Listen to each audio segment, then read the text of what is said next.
નવરાત્રી હવે ગણતરીના દિવસોમાં જ આવવાની છે અને કોઈ પણ ઓકેશન આવવાનું હોય એટલે આપણે આપણા જૂના ચાંદીના ઘરેણા અથવા ઓક્સિડાઇઝ્ડ ઘરેણા છે એ કાઢતા હોઈએ છીએ, પણ શું થાય છે, ઘણો ટાઈમ લાંબા સમય સુધી એ પડી રહેવાના કારણે કાળા થઈ જતા હોય છે.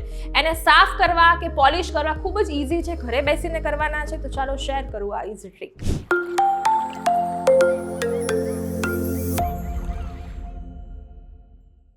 Hello guys and girls, VTVGujarati.com પરથી હું છું બંસરી શાહ. તમારે જાણવાની છે કે આ ચાંદીના ઘરેણા સાફ કરવાની ટ્રીક શું લેવાનું છે. તો એક મોટું વાસણ લેવાનું છે. તમારે જે પ્રમાણે ઘરેણા હોય એ ડૂબી શકે એવું એક વાસણ લેવાનું છે.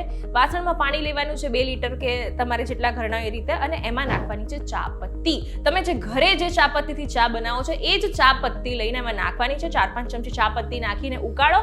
એમાં અડધી વાડકી લિક્વિડ ડિશવોશ નાખવાનું છે અને 1 ચમચી ભરીને કે 1 આખા લીંબુનો રસ નાખી લીંબુના છિલકાની સાથે આ પાણીમાં ઉકાળવાનું છે. 5 મિનિટ ઉકળી જાય એટલે તમારા બધા જ જે ઘરેણા ચાંદીના સાફ કરવાના હોય એને તમારે આ વાસણમાં ઉમેરીને એને 5 થી 10 મિનિટ ધીમા તાપે અંદર ઉકળવા દેવાના છે. તો આ ચા પત્તીના પાણીમાં 5-10 મિનિટ તમારા ઘરેણા પ્રોપર ઉકળી જાય પછી એક વાસણમાં કાઢી લેવાના છે. પાત્રમાં કાઢી લો. પછી એકવાર એને લીંબુનું જે છોતરું છે એનાથી સાફ કરી લેવાના છે અને ત્યારબાદ એના પર વ્હાઈટ દંત મંજન તમારે સ્પ્રિંકલ કરવાનો છે. સ્પ્રિંકલ કર્યા પછી એક ટૂથબ્રશ લેવાનું છે અને તમારા બધા ઘરેણા છે ટૂથબ્રશથી 2 કે 3 મિનિટ સરખી રીતે ખૂણે ખાંચર જ્યાંથી સફાઈ કરવાની હોય ત્યાંથી સાફ કરવાના છે. હવે શું કરવાનું છે તો ચોખ્ખું પાણી લેવાનું છે એક બાઉલમાં અને એમાં આ બધા જ ઘરેણા ચોખ્ખા પાણીથી એકવાર ધોઈ લેવાના છે.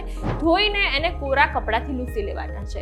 એટલે હવે તમારા ઘરેણા કોરા કપડાથી લૂસાઈ જાય, થોડા ડ્રાય થઈ જાય એટલે એના ઉપર ફરીથી એકવાર આ જે વ્હાઈટ દંત મંજન પાવડર છે એકદમ પ્રોપર સ્પ્રિંકલ કરવાનો છે અને હાથથી તમે રબ કરતા હોય એને એકવાર એને એ રીતે સાફ કરી લેવાના છે.